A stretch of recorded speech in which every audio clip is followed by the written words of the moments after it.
sa imong mga pulong. Samtang kami, O Dios, magalabigar sa pagtuon, mahitungod sa kinabuhi ni Samson, diin taliwala sa natad sa iyang kasaysayan. Siya nabuak og napusgay, apan imo siyang giusab, imo siyang giayo, hangtod nakabot ang katumanan sa imong mga buot ipabuhat kaniya, Ginoo, aron mahimo kini namong dakong pagtulunan, kapangakuhan nga among ginaangkon diha kanimo, nga sa sama nga paagi kami usab makahimo, Ginoo, sa pagtuman sa tanan nimong mga ginamando kanamo. Akong ginatugyan, ginasalig ang tanan, pinaagi kang Ginoong Hesus nga among manluluwas. Amen. Samson the compromiser. Pirmero nga gabi kinsa to? David, a man after God's own heart. Ikaduhang gabi unsa toy title? Jonah, daon sa? The rejecter of divine command. Karon, Samson the compromiser. Mga kaigsunan, sa pirmero palang teksto, gitayog nako. Pag-abli pa lang nako sa Judges chapter 14, diin ang tibuok nga kasaysayan ni Samson nahisulat, pirmero pa lang verse 1 pa lang, gitayog nako sa kamatuoran nga kadaghanan ato lang mapalabay. Unsa man kini nga kamatuoran? We will start at chapter 13, verse 1. Again, the Israelites did evil in the eyes of the Lord. So the Lord delivered them into the hands of the Philistines for 40 days. Kana palang igsoon, real truth na, kamatuoran na.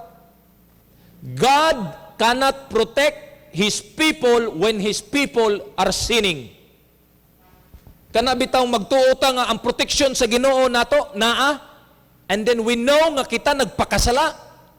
Gi-assume nato nga ang protection sa Ginoo na, no. Igsoon, God is not a God of compromise. Kung ingon ana naman lang nga God will protect those who are sinning, kana bang nagpakasala gyud, then nganong magbinutan pa man ta? Nganong magbinuotan pa man ta nga after all God will protect us anyway? Ang verse 1 sa chapter 13 nagpamatuod nga sa diha nga ang katawhan sa Ginoo nagunsa, did evil in the eyes of the Lord delivered them.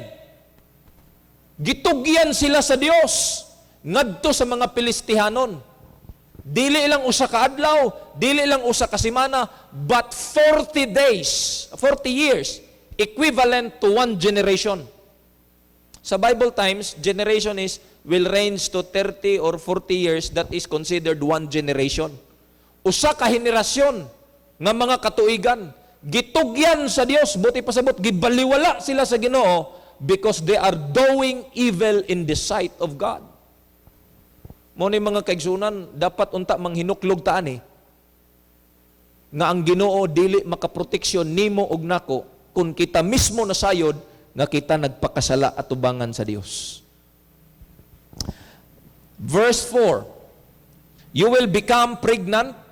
Ang ginikanan ni Samson gisultian sa langit nun nga mensahidor. You will become pregnant and have a son whose head is never to be touched by razor, because the boy is to be a Nazarite, dedicated to God from womb.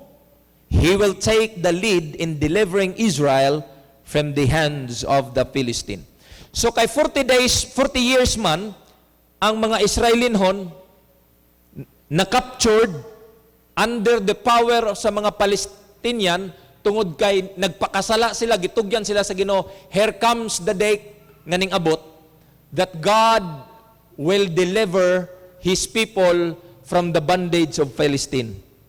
So nagngita siya og judge in the person of Samson, aron mo hatag og kagawasan sa katawhan nga nabilanggo sa Pilistihanon nga gahom.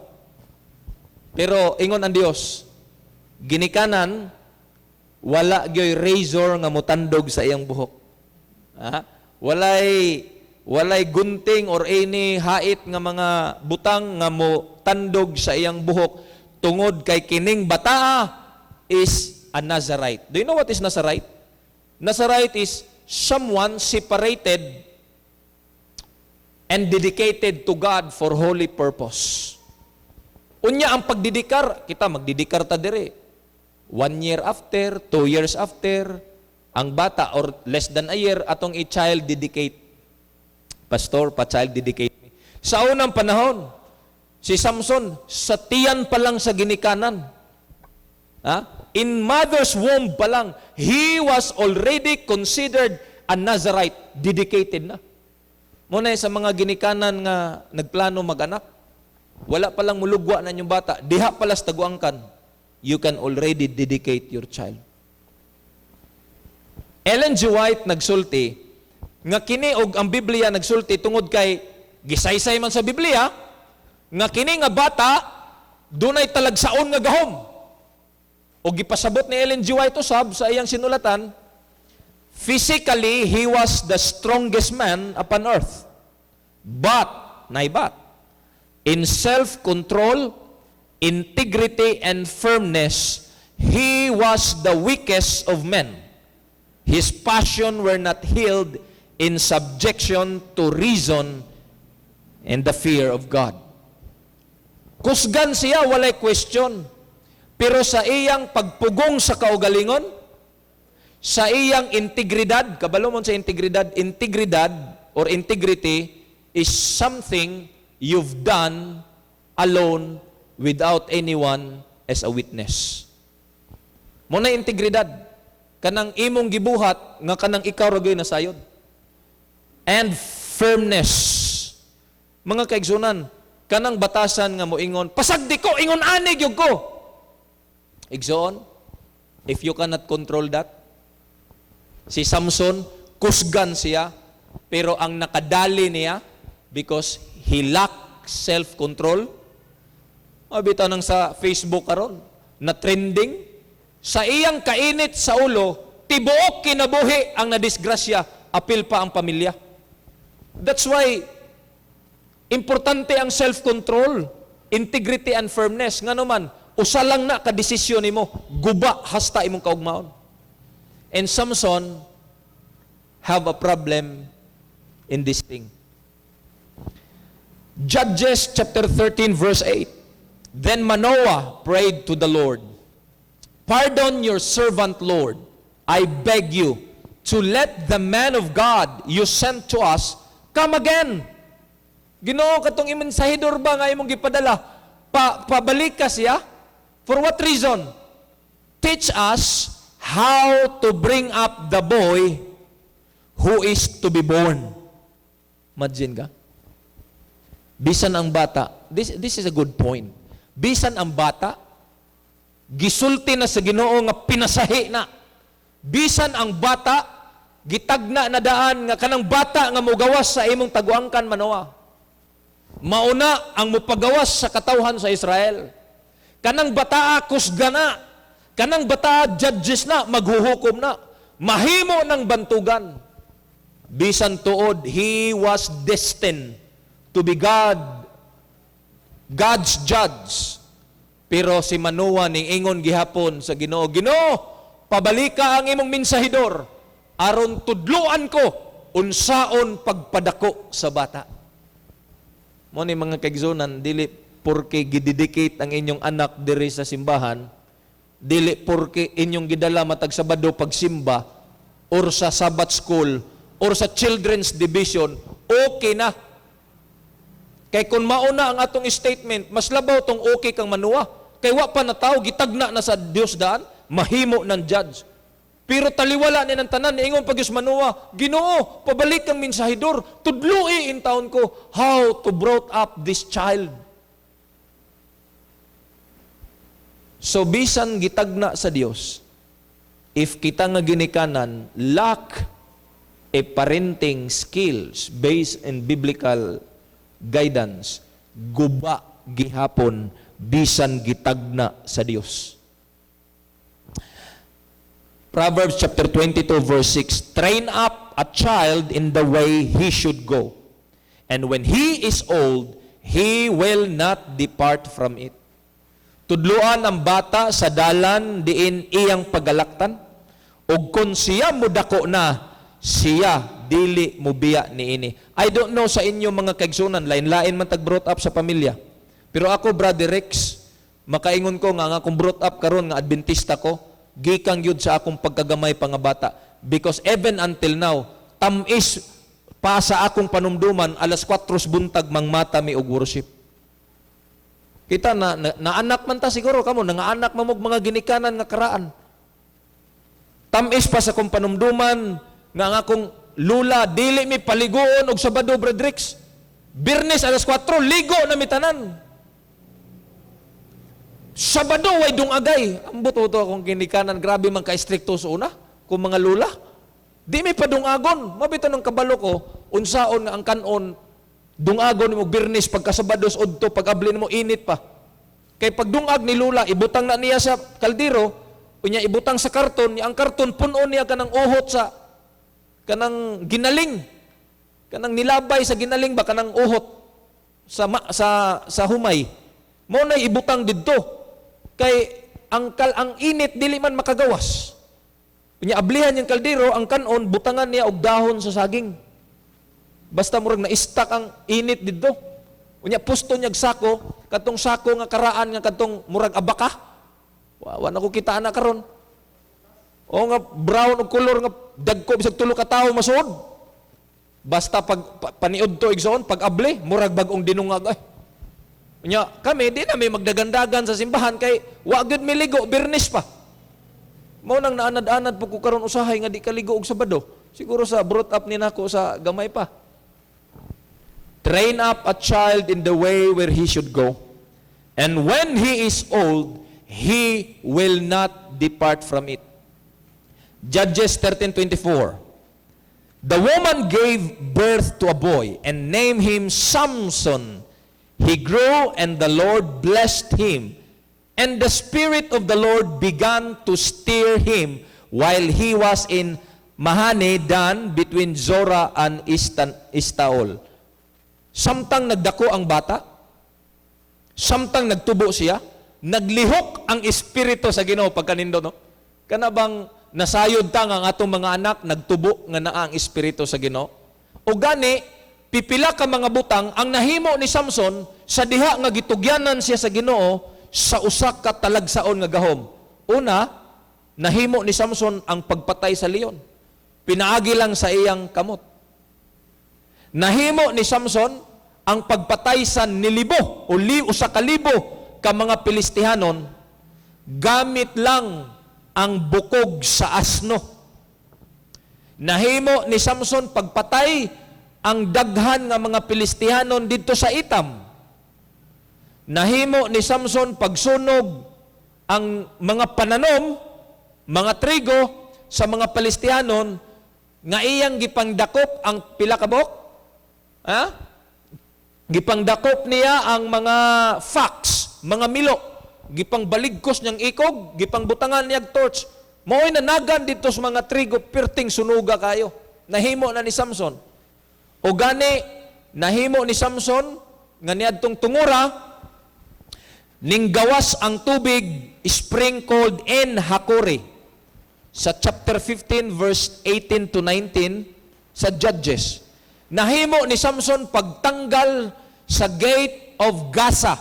Mao man to'y barir, mao man to'y nagulang. Gitanggal niya pirting bugata, gialsa niya. Nahimo ni Samson ang pagbungkag sa tibok, gambalay, diin naadaghan ang mga Palistihanon, pinaagi lamang sa pagtukmod niya sa duha ka mga sintro nga haligi. Mauna ang mga pipila ka mga nahimo ni Samson sa iyang kusog nga gitugyan sa Ginoo. Pirti kagamhanan. Pero ang atong titulo sa atong pagtuon matagabi, God can fix you. Nganuman, taliwala sa gahom ni Samson. Taliwala sa talagsaon nga pagtawag sa Ginoo niya. Taliwala sa iyang abilidad. Ning abot ang usa ka panahon ni Samson nga siya nahitumpawak sa pagkadautan. Gikan sa pagkakusgan, nahimo siyang pinakahuyang. Gikan sa pagkabantugan, nahimo siyang talamayon. Nga gikan sa pagkatao nga katahaan, nahimo siyang tao nga gibugal-bugalan. Kay dunay punto sa iyang kinabuhi nga siya nahagba tungod sa iyang paglingog-lingog sa mga mando sa Dios. Pero tungod sa gugma sa Dios, giayo siya, gitahi siya, giusab siya sa Ginoo, and God gave him second chance. But the point is, bisan giusab siya sa Dios, wala siya nakaiskapo sa consequence, sa bayad sa iyang paglapas sa mando sa Ginoo. Dunay pipila nga atong tigamnan karon. Dunay pipila ka mga hinungdan nganong si Samson nahagba, naguba ang iyang pagkatao ug na kompromiso ang iyang pagkatinawag. Una, tungod kay careless si Samson because of his carelessness. Unsa man ang carelessness? Kung sa ato pang pinulangan, tungod sa iyang pagkadanghag. Mga igsoon, naatas pagpangalagad sa Ginoo, atong ampingan nga di ta magdinanghag. Sa unsang bahina, Judges 14 verse 1 and 2, nagaingon, Samson went down to Timnah and saw there a young Philistine woman. When he returned, he said to his father and mother, I have seen a Philistine woman in Timnah. Now get her for me as my wife. Asa man nadanghag si Samson? Daghag instruction sa Dios niya. Dili pwede painumon. Dili pwede putlan ang buhok. Dili pwedeng mutandog sa mga patay nga lawas sa mga mananap. Dili pwede mukaon og mga double kill. Dili pwede magminyo og babayi nga sukwahe og dili pareha niya og pagtuo. But Samson taliwala sa mga mando sa Ginoo. He was careless. Nahimo siyang danghag nganuman tungod kay nakakita siya og babae nga maanyag, unya niingon siya, ako nang asawahon. Napagyoy mas lawom nga hinungdan nganong nadala siya ni anang puntuha. Verse 3, then his father and mother said to him, is there no woman among the daughters of your brethren or among all my people? Samson, nganong kana man yung bayhana nga di magtotoo? Wala ba di ay kay nakita sa atong mga kaliwatan, sa atong pundok sa mga katawan? Uso naman ni karon. Tuan na mas gawas, tuan naman sa pundok sa kadaghanan. That you must go and get a wife from uncircumcised Philistine? Mukuha ba di kag asawa sa mga kaliwat sa way tuli? Uncircumcised, hugaw man na sa una sa ila. And Samson said to his father, rason, get her for me, for she pleases me well. Mga kaigsunan, delikado. Si Samson, nahimo siyang unreasonable. Dili siya reasonable. Kung pananglit ako si Samson nga reasonable ko, moingon jud ko nga, di ko ana, kay wa na gisugo sa Ginoo. Di ko ana, kay bawal na. Di ko ana, kay makalapas ko sugo sa Ginoo. Wala na siya makarason sa hinungdan nga ang iyang natanawan, ang babayi nakalipay kaniya. Mga igsoon, we must be very vigilant and careful sa mga butang nga makalipay ug makanindot sa atong atensyon. Kay kasagaran sa mga butang nga makakuha sa atong atensyon nga ganahan ta, nahimo tang danghag sa atong pagtuo sa Dios. Gusto mong praktikal? Nga kanang masabtan nato, liko-liko man ang imo pastor. Kanang giganahan ta sa usa ka duwa, nahimo tang danghag nga Miyerkules naman di ay ting simba. Ganahan tas mga pasalida sa telebisyon, nindot ang mga gisubaybayan nato sa telebisyon, nalimot ta, nahimo tang danghag nga naa na di ay tay week of prayer, dugay rang gianunsyo. I don't know, mo-agree mo na ako. Pero that is my basic understanding. Mao na akong klaro nga pagsabot igsoon. Si Samson nalimot, nahimo siyang unreasonable because ang iyang gitanaw, ang babaye nakalipay kaniya. See? And diha palang daan sa iyang pagka-careless, diha nagsugod ang iyang pagkahagba gikan sa halangdon nga pagtawag sa Dios alang kaniya. Kabalo mo mga kaigsunan, nga kini bitang pulong, get her for me, for she pleases me. Kay kana nakalipay og nakanindot sa akong pananaw. Kabalo mo mga kaigsunan ana nga statement? Kabalo mo ana?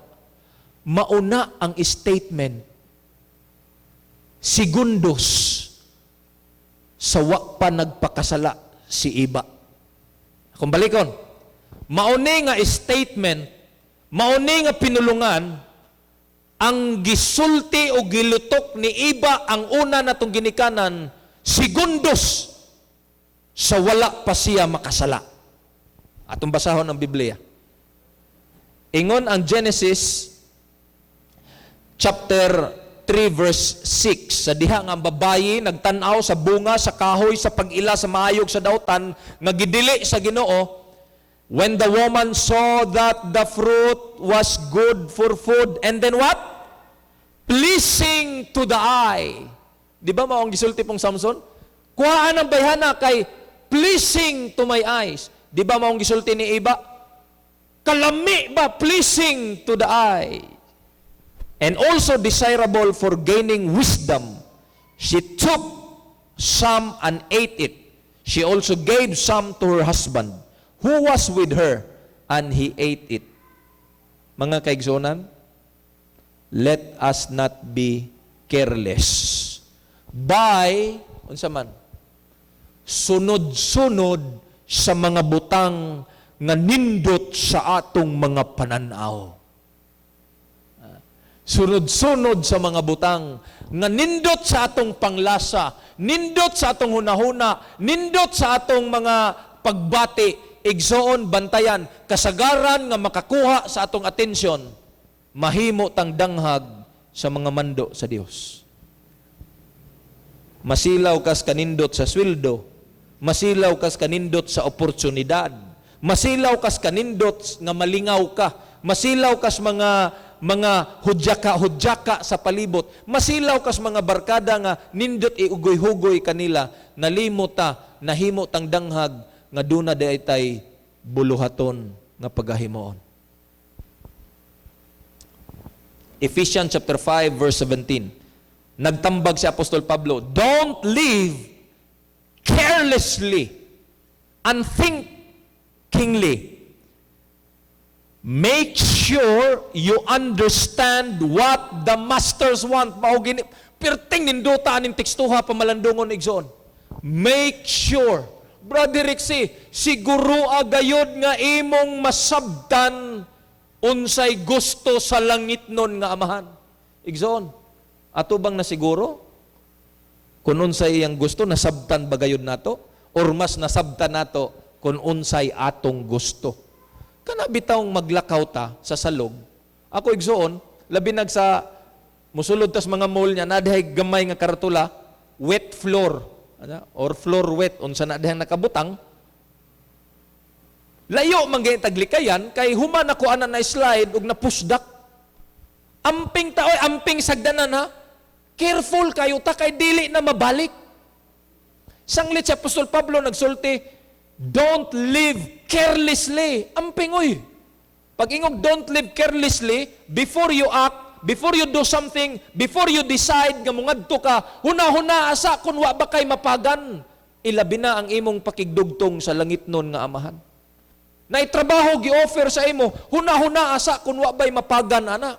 Makasimba ba kagag Sabado, Brother Rixie? Di ba ka makompromiso ana? Don't live carelessly. Not all opportunity is a golden opportunity. Tigamnan na nato igsoon. Philippians chapter 4 verse 8, mabitang si Apostol Pablo nagsulti, ingon siya, finally brethren, whatsoever things are true, whatsoever things are honest, whatsoever things are just, whatsoever things are pure, whatsoever things are lovely, whatsoever things are of good report, if there be any virtue, and if there any be praise, unsay tambag niya? Think on these things. Think, kaniha practical niya. Namanggod si Ate Eileen. Nakahula mamising sakyanan dito sa Tacloban, Padulong. Practical ni. Pag parking na nako sakyanan, wa ko moingon nga, di ni ako.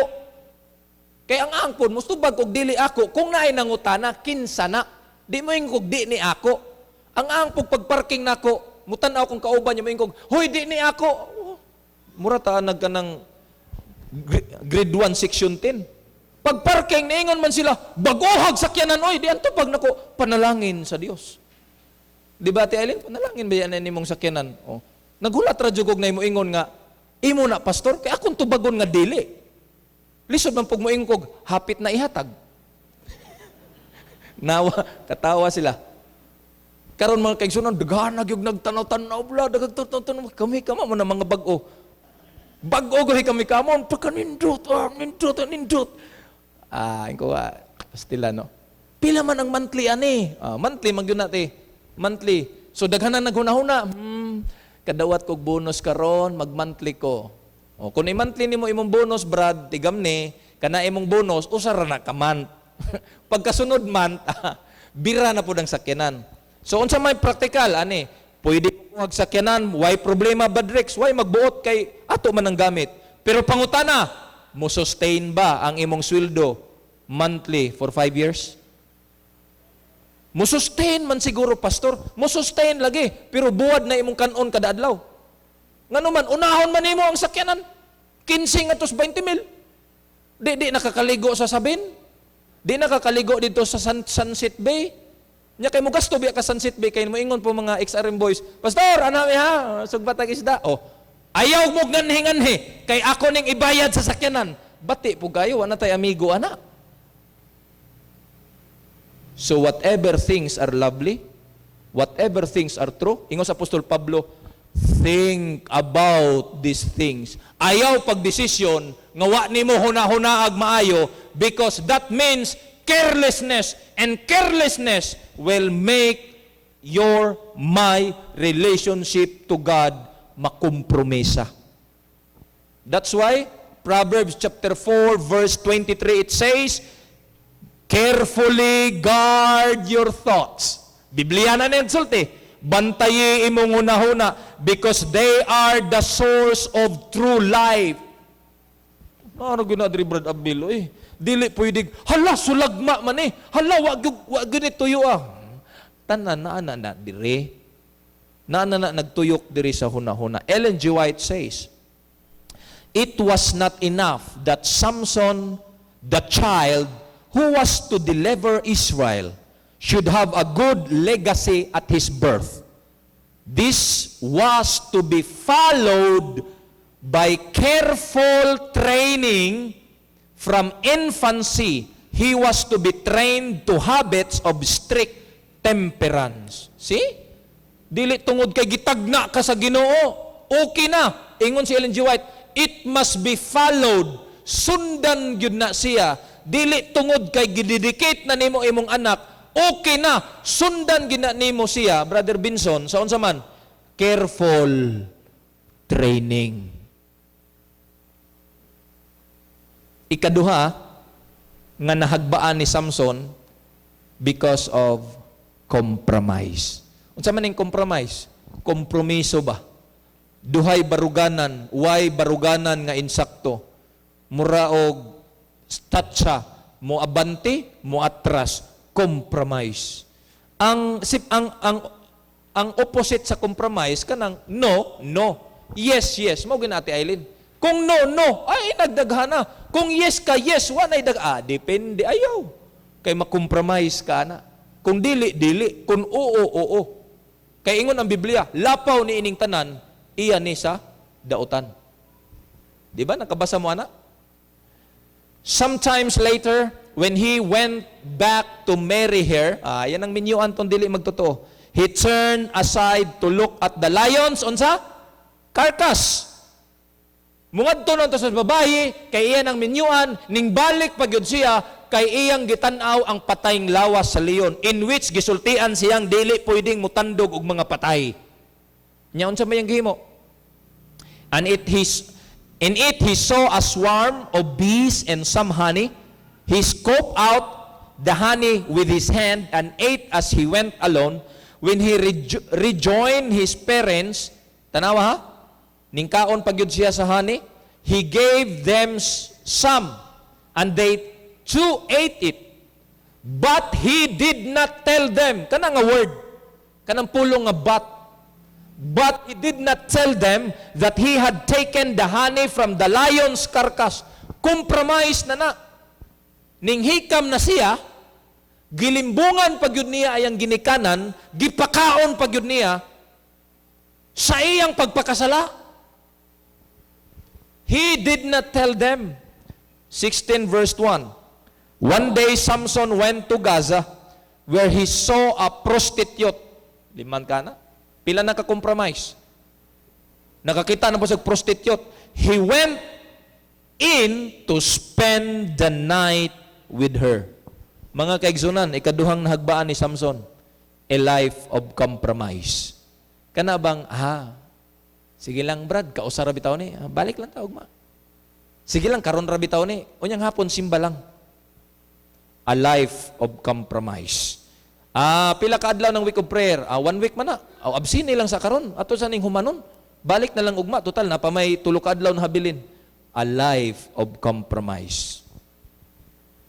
Sugdan gani na nimo igsuon og kompromiso usa lang, ing nakugbakakon, di nakakapugong, magsunod-sunod na gyud na.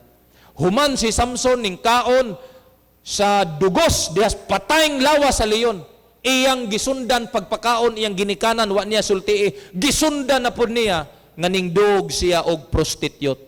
Sa akong giingon in the first day pa lang, usa ka pagpakasala, nga di ni mo husayan sa Ginoo, it will add another sin. Abot ang panahon, mututal katanan, og dagko nga mga produkto. That's why Ellen G. White says, Christ never purchased peace by compromise with evil. Memorize na igsoon. Si Ginoong Hesus, dili gayud siya og dili mopalit sa kalinaw nga bargain niya ang unsa man or compromise to evil. Aron lang ka mahimong malinaw, mo compromise na lang ka sa evil. Unsa may pananglit pastor, murag libog man ang statement. Ingon ani ba? One day, dito mi sa usa ka simbahan, dunay nag-confess na mo nga batanon. Pag-confess na mo, I was with the President, Pastor Ben Mahinay, kay usa to ka seryoso nga isyu. Niingon siya, Pastor Ben, Pastor Bong, andam nako magpadisiplina sa simbahan. Kung unsa may andam pagdisiplina o may kabalog unsa? Kay naa di ICI, pakigminyuan. Unya, kay ang iyang pakigminyuan, to amas dakong simbahan, kabalo na mo, unsa nang dakong simbahan, gamay maning simbahan, dakong simbahan, kanang mubagting kung manawag, unya di man pwedeng kaslon didto, kundi mo parihag pagtuo. So it's either, ang proposal mao ni, magpakasal sila sa huwis para tabla, meet at the mid-center, or usa sa ila, mo appeal sa relihiyon sa usa. Kanya siguro, kusuguro nag-uros-uros gurong pagbati, gusto siya magpadisiplina, kay magpabunyag siya sa dako nga simbahan, aron makasal lang sila. Unya, niingon siya, ay kabalaka, pastor, pangkasal ra gyud ni, mubalik ra ko. That is compromise. Aron malinaw, aron magminyo lang, aron mahusay lang, aron magkadayon lang, i-compromise na ko ang pagtuo. Ingon si Ginoong Hesus, in the writings of Ellen G. White, Christ never purchased peace by compromise with evil. Because to tell you the truth, bisan pag para sa linaw ang imong intensyon, gi-compromise nimo, at the end, there will be no peace actually. Wag yung kalinaw. Again, Ellen G. White says, it should be made plain that the government of God knows no compromise with evil. Dapat tataw ni nga masabtan sa tanan nga ang panggobernuhan sa Dios. Unsa daw? wala mo ila og kompromisa ngadto sa dautan. Neither in home nor in school should disobedience be tolerated. Igsoon akong balikon. Ang gobernuhan sa langit, di gyud na mo kompromisa sa dautan. Bisan sa balay pa o bisan sa tulunghaan, daghan kayo ta nga mag-alagad sa Ginoo, igsoon. Pag abot na ganis eskwelahan, kompromiso tanan. Usahay bitaw, manghinuklog ta. Nga kabalutan ang adlaw igpapahulay balaan, musulod gyud ta didto, muklase gyud ta. Unya maghunahon na ta kinira bitaw pastor, makapasar lang ko ani. O nakapasar ka. Unya pagpasar nimo asa man ka mangayog panalangin pas Ginoo.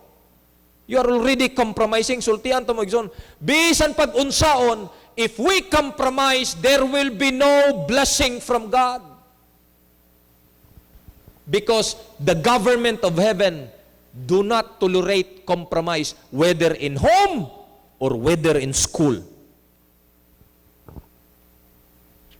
We are pressing on the final conflict, and this is no time to compromise. It is no time to hide your colors. When the battle rages, so let no one turn traitor. Mga kaigsunan, duol na lang ta sa katapusan. Nagsingabot na ang katapusang kasaysayan sa kalibutan, magsige patagkompromisa. Ingon si Ellen G. White, panahon na ni, nga atong ipakita ang tinuod na to nga kolor. Let no one turn into traitor. Ayaw tuguti nga naiusa na to dire, mahimong traidor at tubangan sa Dios. Again, si Ellen G. White nagsulti ni ining usa ka bantugan niya nga sinulatan nga hangtod karon ning tagingting sa tibuok kalibutan, and I really love this phrase.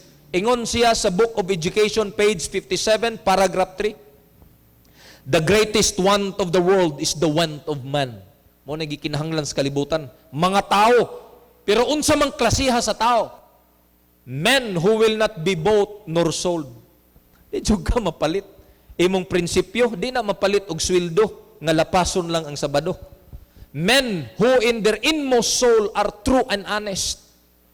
Men who do not fear to call sin by its right name. Men whose conscience is as true to duty as the needle to the pole. Men who will stand for the right though the heavens fall. Mga tao nga mutindog unsa ang tinuod, bahalag mahamak pa na ang kalibutan. Bahalag madatugan pa sila sa kalangitan. They will stand for the right. Si Samson, he compromised, nalimtan niya, nahimo siyang danghag sa halangdon nga pagtawag sa Dios kaniya. Ingon ang ikatulo nga nahagbaan ni Samson is the contempt. Judges 16:17 nagaingon, so he told her everything. No razor has ever been used on my head, he said, because I have been a Nazarite, dedicated to God from my mother's womb. If my head were shaved, my strength would leave me, and I would become as weak as any other man. Kabalo mo sa contempt? Contempt is imong gipakawalay bili, imong gibastos, imong giyamiran, imong giyatakan. Buot ipasabot sa teksto pa lang, ang sulti sa Ginoo, ang mando sa Ginoo, gipakawalay bili ni Samson, giyatakan ni Samson, o gipanamastamasan ni Samson. Nag-ingon ang instruksyon, ayaw gayud isulti ang sikrito sa imong kusog, kay ako na og sa imo. It's between me and you. Do not ever compromise it. Pero kana nga sugilanon, gibastos ni Samson. Didto pa siya nagsulti sa babayi nga spy sa Pilistihanon. Niingon siya, kini akong buhok, kung putlan gani ko, mawag yun ang akong kusog. Kana nga statement, gipanamastamasan ni Samson ang panalangin o ang mando sa Dios nga gihatag kaniya. contempt, mao'y nahagbaan ni Samson. Nya kabalo mo unsay nahitabo igsoon? Sa diha nga yang gitugan, pagmata niya, ginapos na siya. Ginapos na siya. Unya kinsay naggapos? Dili ra ba Pilistihano na naggapos? Kay wa siya lain kauban ni adtong kwartuha, si Delilah. Paggapos niya, naghunahuna lang ko, unsa may kusog ni Delilah? Nga wa man siya kabungkag sa higot, pila ray kusog sa babay. That's the time that he learned nga nawala ang iyang kusog. Nga bisan ang pinakahuyang nga babay, ning gapos niya, wala niya nabugto ang maong kutay. Mga igsoon, kung atong panamastamasan, yamiran og bastuson ang mga balaang butang sa Ginoo, bisag Sabado ka ng Sabado na lang igsoon, sa may mga butang balaan. Ang Sabado, balaan. Ang ikapulo, balaan. Iya na sa Ginoo. Atong lawas, balaan. Templo nas balang espiritu. Kini kun atong panamastamasan igsoon, bisan pag pinakakusganta, hunahuna na lang na. We will be the weakest among the people on earth. Si Samson gyud, sa dihang gipanamastamasan, wala siya nasayod nga naay usa nga ning gawas niya. Kabalo mo kung sa ning hawa niya? Here's the thing. Verse 20. Then he said, then she called, Samson, the Philistines are upon you. He awoke from his sleep and thought, I'll go out as before and shake myself free. The last part, na yellow highlight. But he did not know that the Lord left him. Pastil na nigson. Murag nangurog ang akong unod aning puntuha. Si Samson wala nasayod nga ang Dios ning hawa na kaniya. Duna di ay posibilidad igsoon nga bisan bation pa nato dasig ko sa iglesia. Way makabuntog nako nga pagsulay kay Adventista kong tiunay. Ligon ko sa pagtuo pero ning kompromisa ta nagpanamastamas tas mga butang nga balaan sa Ginoo, hunahuna na lang na nato nga ang presensya sa Ginoo naapag yun. Just like Samson, he did not know that the presence of the Lord departed from him. Mauni ang makalilisang nga butang nga sitwasyon, Brother Rixie, nga kanang presensya sa Ginoo muhawa na palayo kanimo. Sa unsa nga hinungdan, sa imong pagkontempt sa dihang bastoson nimo ang mga butang nga balaan sa Ginoo.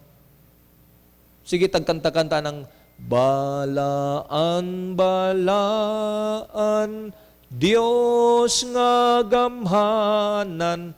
Unya, pinasagda na nato atong mga anak, hayra na naglakaw-lakaw, nagsuroy-suroy adlaw ng Sabado. Mao ni mga ginikanan, istriktuhan ninyo inyong mga anak kung naapas inyong puder. Okay lang na kung nagminyo na naglain. Pero hangtod na as inyong puder, ayaw ninyo panamastamasi ang butang balaan nga gisugo sa Dios ninyo, kay ang sala sa inyong anak nga naas inyong puder, tulubagon ninyo atubangan sa Dios. Mabitong ingon ang Biblia, ganina itong gibasa, Proverbio 22:6, train up a child in the way he should go. Kisa may gisultihan na ang tagagawas, ang ginikanan. Train up a child in the way where he should go. Gawas ni ana, ning hawa naman ang Ginoo karon, og muhawa ang Ginoo sa may mahitabo. Tell me, if the presence of the Lord will depart from us, unsa may mahitabo? Do you think what will happen? Mahitabo ang dili angay mahitabo. Sa diha nga si Samson, ning hawa na ang presensya sa Dios. What happened next? In verse 21 says, then the Philistine seized him. Gidakop siya. Sa una, wa nadakop. Ate Aileen, usak ka libo, gipang lampurnas lang ni Samson sa papapangig sa asno. Sige, dakop mo. Patay tananoy. Pero sa diha, nga naman, kay ang espiritu sa Ginoo naa niya, Ate Aileen. Pero sa diha nga ang espiritu sa Ginoo ning hawa niya, tanawon teksto, o gidakop siya. And the Philistine seized him, gouged out his eyes. Di man ka, gilugwa ang iyang mata, gibutaan siya. and took him down to Gaza. Unsa may nahitabo niya? Ha? Binding him with bronze shackles, they set him to grinding grain in the prison. Ang pinakakusgan nga tao, nahimong buta, ginapos, ug nagsige nalag panggaling sa grain. Pagkapait. Nya kabalo mo mga kaigsunan, ilado kas tibuok nasod. Unya makitaan lang kag kalit nga nahimo na lang kang manggagaling, buta pag yun. Sanglit si Ellen G. White, nagsulti yun. Niining puntuha. Ang nakanindot lang, kay niining sitwasyon na nga si Samson. Pila ka mga kaadlawan, nagtuyok-tuyok, kay ang galingan doon nila, Ma'am Chire, sa una, dili pares ato nga, ang galingan sa una, magtuyok-tuyok ka, murag batong dako. So sige, tuyok-tuyok si Samson. Nya kay wanay kusog. Nya buta pag yun, pero tinang luya. Sige, tuyok-tuyok dito, nakapamalandong siya sa mga butang nga nakahagba niya. Ingon si Ellen G. White, in his sufferings and humiliation, kaulawan, as sport for the Philistine, Samson had opportunity for reflection. And he learned more of his own weakness than he had ever known before. At sila nagsuon. Kung ako si Samson, no? Dapat nagbantay na lang ko, Sister Eileen. Nga nung hulaton pa man ako, mabuta ko. Nga nung hulaton pa man ako, maulawan ko. Antes pa ko manghinuklog. Maunay mahitabo sa tawo nga magdinanghag sa iyang pagtuo o pag-alagad sa Ginoo. Carelessness. Basta nang hinuklog si Samson, ang nakanindot lang sa atong titulo, God can fix you. Sa dihang si Samson nang hinuklog, sa dihang si Samson nangayo og kapasayloan sa Ginoo, sa dihang nagregret si Samson sa iyang nabuhat, ug nagpakiluoy, ug nagpaubos atubangan sa Ginoo, God fix him up. Giusab siya sa Dios. Gitahi siya sa Ginoo. Gitawag kana sa ikaupat nga bahin og contrition. Ang other word sa contrition is humiliation, humility, and pagpasaylo, nangayog pasaylo, nagpaubos, humbleness. Verse 28 says, then Samson prayed to the Lord, Sovereign Lord, remember me. Kana bitang pulong remember me, pero tinagyong luuya kayo, anak Bradrix eh. Kana bang, Brad, hinumdumi taon ko, pero tinagyong luuya, anak. Maunang ka ng mga uyab-uyab, nit, kanang mag-ingon-ingon sa inyo nga, nit, remember me, pero tinagyong luuya, anak ba? Lord, remember me. Please, napag yung word ha? Lord, remember me. Please, God, hangyo siya. Strengthen me just once more. And let me, with one blow, get revenge on the Philistines for my 2 eyes. Sa diha nga si Samson nagpaubos, sa diha si Samson nangayog pasaylo, sa diha si Samson ning ila sa iyang mga kasalanan, ug sa diha nga si Samson ning lubog diha sa pagkamapainubsanon sa Ginoo, God fix him. God can fix you. Verse 29 says, di ba ang iyang gipangayo, kusog? Lord, strengthen me. Verse 29, then Samson reached toward the 2 central pillars. Duha ka haligi nga, nagyod sa sentro. Which the temple stood, bracing himself. Patunga siya, tunga. Bracing himself against them, his right hand on the one, and left hand on the other. Position si Samson. Wala pa siya kabalo, Brother Rixie, nga naanabay kusog niya. Kay imposible po nang mukalit lagtaas ang iyang buhok. Nga naman, ang Philistinian, the Philistine make sure nga pinutlan gud siya buhok pirmi. Kay mao man to iyang gisulti nga kusgan siya. So nagtuo ko nga inarutan siya pirmi. So when Samson asked the Lord, Ginoo, tagaay kog kusog. Wa pa kayo ito nag-expect si Samson nga naaba sa kusog kay wa may ning tubo nga buhok. But he believed in God. Nga naman, kay iyang gibati ang tumang pagkamapainubsanon. Ug ning posisyon siya sa duha ka dagko nga sentro nga haligi. Ug sa diha nga siya nagposisyon igsoon. Ellen G. White says, as his affliction lead him to repentance. Nada inindot nga punto. As his affliction lead him to repentance.